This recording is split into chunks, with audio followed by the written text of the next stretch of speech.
Bonjour à tous, Denis Lemierre pour Cinémaniacs avec Marjane. MJ, de son petit nom, de ma fille. Oui.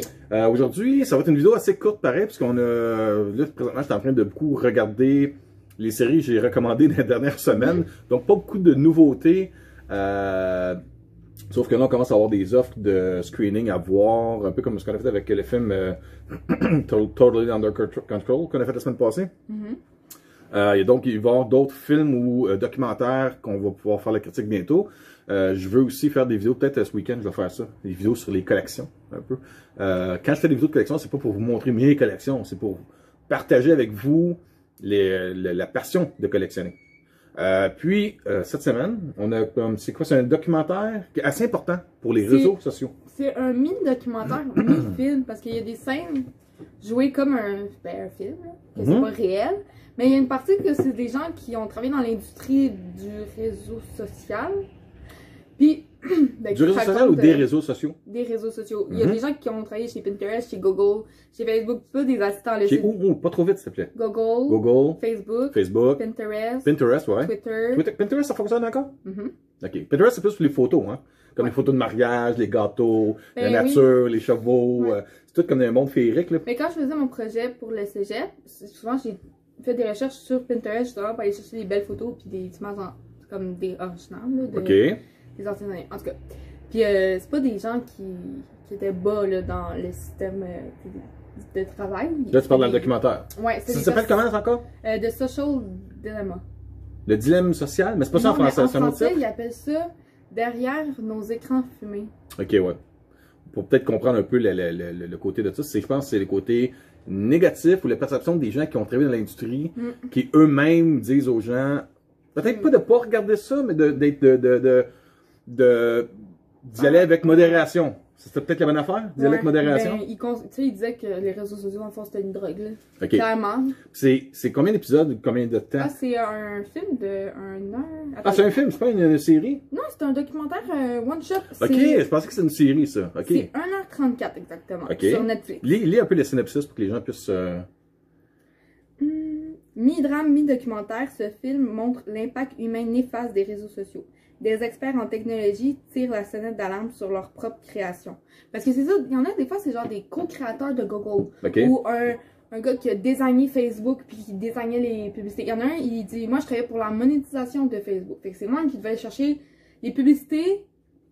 Mais puis après ça ils disent utilisez pas les réseaux sociaux. Comment traquer comment retracer les clients potentiels au maximum pour les vendre la publicité à des clients qui eux vont aller. C'est ça. Ouais, ok. Puis eux aujourd'hui disent les réseaux sociaux ils vous contrôlent. Tu sais tout le monde parle de qu'un jour les robots vont comme prendre le contrôle puis travailler à notre place tout ça, mais ils disaient c'est déjà ça, c'est juste que vous vous en rendez pas compte. Vous êtes le produit des réseaux sociaux. Ok, là je vois c'est 1h40 t'as dit? 1h34. 1h34, ok. Là, de voir que c'est court comme ça, je vais prendre le temps de le regarder. C'est vraiment bon. J'ai pas pris le temps de le regarder. Mais, parce que j'ai mon côté à moi un petit peu adulte, disons, même si je regarde encore des petits bonhommes, cette méfiance-là, médiatisée, virale, me rappelle un peu quand j'étais jeune, où est-ce que il y avait les mononcles, ma tante, grand-maman, qui disait oh mon enfant il écoute des albums puis quand tu le vires en envers t'entends le diable puis tu fais des messages dessus. Ouais mais c'est pas ça. Ça sonne. Oh, non mais le message qui est porté à ça c'est comme l'autre extrême. Puis moi j'ai pas l'impression d'être contrôlé par les médias.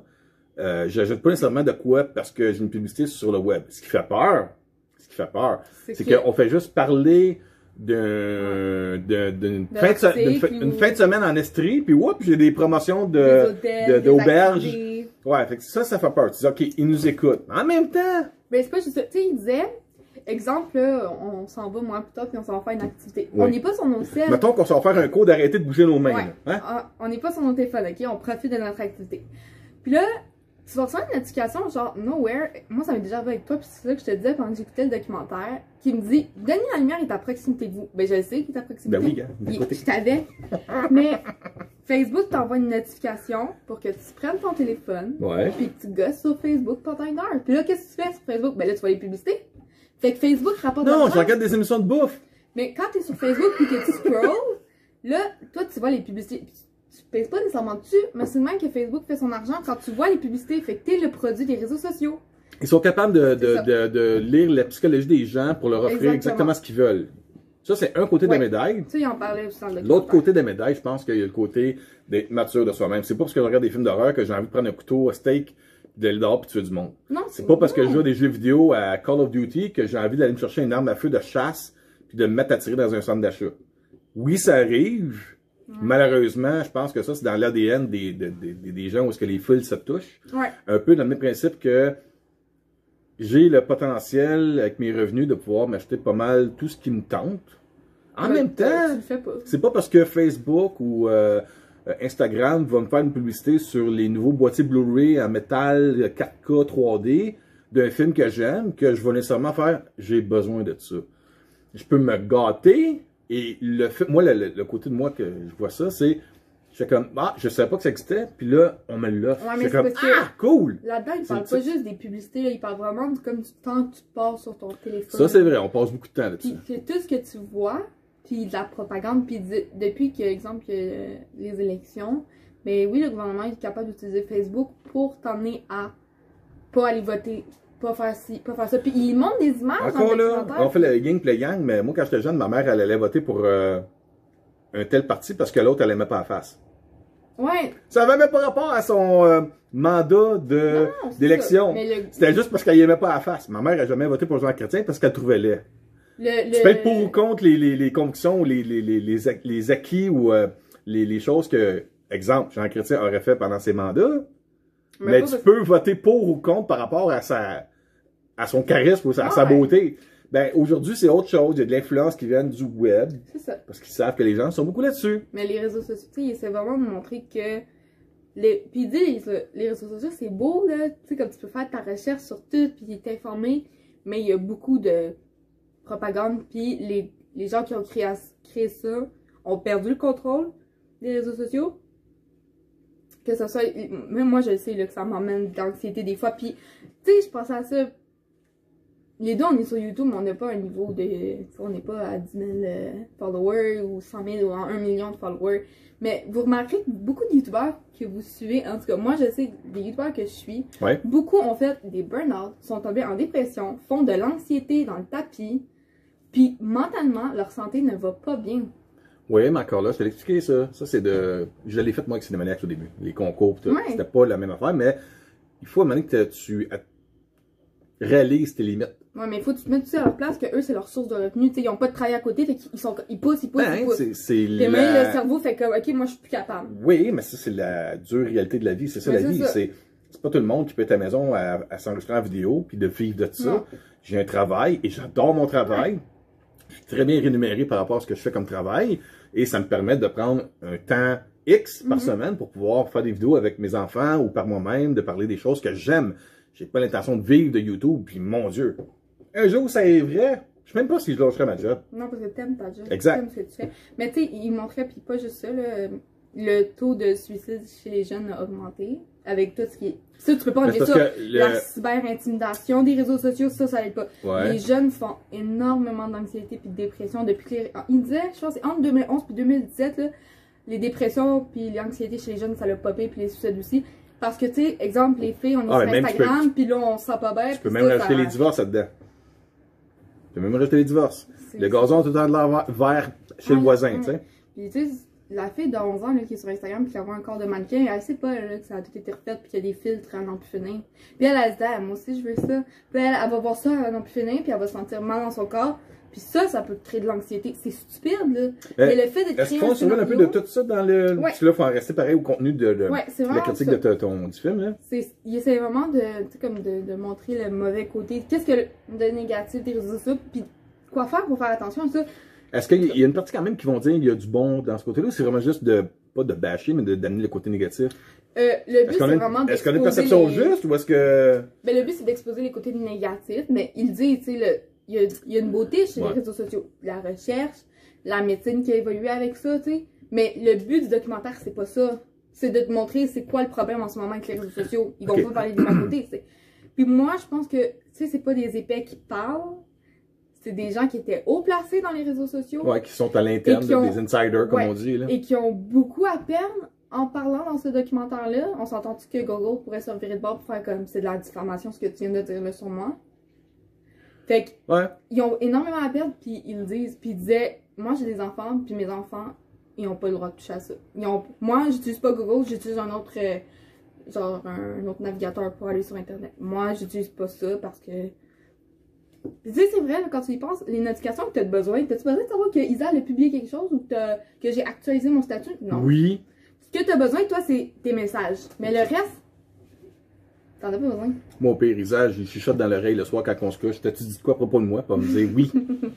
En tout cas, c'est ça. Moi, j'ai vraiment aimé, puis je le conseille pour tout le monde. Rappelle-le de ça encore? The Social Dilemma. On va mettre la bande-annonce dans la... Dans le commentaire.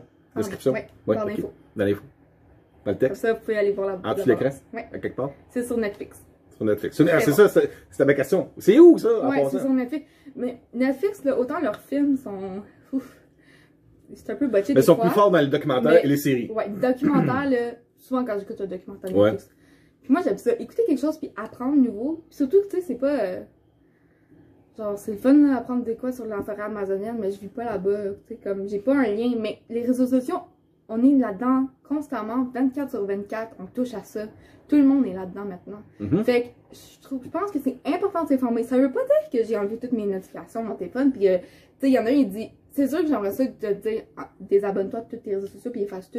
Mais dis, si je suis capable d'avoir une personne, c'est mieux que rien. Tu sais, je suis capable de faire le pour et le contre de ce qu'ils disent, puis de pas aller à l'extrême puis de tout enlever, mais de réfléchir à qu'est-ce que moi je fais sur les réseaux sociaux. Je perds-tu du temps quand je suis sur Facebook à scroller quand je suis censée faire un projet de cégep? Scroller, ce serait quoi le terme en français? Défiler. Défiler. De défiler sur Facebook. C'est beau. C'est un beau terme, ça. Et voilà. Fait que c'est ça. Je pense que c'est juste le but du documentaire, c'est de te montrer c'est quoi qui se passe en 2020 avec les réseaux sociaux. Ok, je vais prendre le temps de le regarder. Tu me recommandes ça? Oui, okay. Très bon. C'est rare que c'est moi qui te recommande des choses. Oh, non, c'est vrai, c'est parce que cette semaine, j'étais en train de faire du rattrapage avec Isabelle pour Stranger Things. Parce que ça fait un bout, je l'ai écouté la saison 3, puis j'attendais après elle. Vous savez peut-être comment c'est en couple. On peut peut-être faire une vidéo par rapport à ça maintenant. Comment regarder des séries sur Netflix ou en streaming avec votre conjoint ou conjointe. My God, que c'est un contrat, cette affaire-là. Oui, mais vous, c'est parce que vous écoutez 15 séries en même temps. Moi, je te l'ai dit, je suis pas capable. Ce que vous faites, je pourrais pas faire ça. Ferait partie, peut-être. On va faire une émission là-dessus. Comment écouter des séries, ou ben, surtout des séries sur les chaînes en streaming, en couple. Est-ce que vous en écoutez plusieurs à la fois, un à la fois? Est-ce que vous faites encore du binge-watching? Toutes ces affaires-là. Ce serait bon, ça. On va en faire là-dessus. On va faire un petit peu de recherche plus que ce qu'on a fait là, parce que là, toi, tu l'as regardé puis je l'ai pas regardé. Ouais, c'est ça. Mais, en tout cas, c'est super bon. Puis les acteurs, parce qu'il y a des scènes que c'est vraiment comme du acting, là. Ça, c'est un peu... Des reconstitutions qu'on appelle. Ouais. C'est ça? Ouais. OK. C'est quoi, c'est une reconstitution d'une personne sur l'ordinateur? Non, c'est un jeune, il est à l'école. En tout cas, il est à l'école, puis tu vois, genre, son danse. Puis ça a tout le temps été une règle à la maison. Autant que toi qu'avec maman, quand on soupe, on n'a pas le droit d'être sur nos téléphones. No. Mais là-dedans, là, ils sont tous sur leur sel, puis il y en a une, c'est une ado, puis elle est comme, lâchez donc vos téléphones pour une des fois, puis leur mère fait comme, ah ben oui, hein, ce serait une bonne idée. En tout cas, c'est ça qui montre. Que le contact humain, là. Non, ça c'est peut-être une des choses, peut-être en finissant l'émission, là. Un souper en famille, pas de téléphone, jaser de votre journée. C'est super important. Ça l'aide un peu à comprendre qu'est-ce que les autres personnes de la famille vivent dans leur journée. Moi, je le conseille à tout le monde. Puis ça veut pas dire vraiment de suivre à la lettre ce qu'ils disent, mais juste de prendre conscience de ce qui se passe en ce moment. Puis est-ce que je passe trop de temps sur mon téléphone? Je sais pas si vous le savez, mais dans vos paramètres, vous pouvez voir le temps que vous passez sur votre téléphone dans la journée. Attends. Je sais que c'est un réseau social, mais je pense que YouTube est autre chose. YouTube est une chaîne où est-ce que je vais trouver de l'information qui va me permettre d'apprendre et de découvrir des choses. Ça aussi, il en parlait, l'algorithme. Ouais. Il disait, va jamais regarder une vidéo que YouTube va te recommander. Cherche-la toi-même ta vidéo. Mais il faudrait que je réécoute le documentaire pour vraiment mieux expliquer, mais il en parlait ça aussi. Parce qu'il y a beaucoup d'informations techniques, puis je suis pas la mieux placée pour ça, fait que c'est quelque chose peut-être qu'il faudrait que je réécoute pour vraiment comprendre tous les aspects. Peut-être écouter ça ce soir ou demain. Mais il y a des bons points, puis il y a des petits points que c'est comme un petit peu... Surtout l'acting là, des jeunes, tu fais comme... Ouais. Tu le vois que c'est Netflix puis qu'ils ont un point faible avec ça. Mais le reste, côté documentaire puis information de données, ils parlent clairement, c'est quand même très compréhensible, super bon. Puis moi, j'en ai entendu parler par une autre youtubeuse qui en parlait dans un podcast, puis j'ai fait je savais pas c'était quoi, fait que je sais pas moi j'ai entendu parler à la radio, je pense que c'est Catherine Beauchamp qui en parlait ou j'en avais pas entendu parler, puis j'ai trouvé un petit film à écouter en une soirée, puis j'ai bien aimé ça. Fait que je vous le recommande à tous. J'attendais parce que je pensais que c'est une série sur plusieurs parties. Non, c'est un film. Ok. Bien un coup. Parfait. Là-dessus, on vous dit à la prochaine. à la prochaine. Lune la lumière et Marie-Jeanne. MJ. Ciao. Bye bye.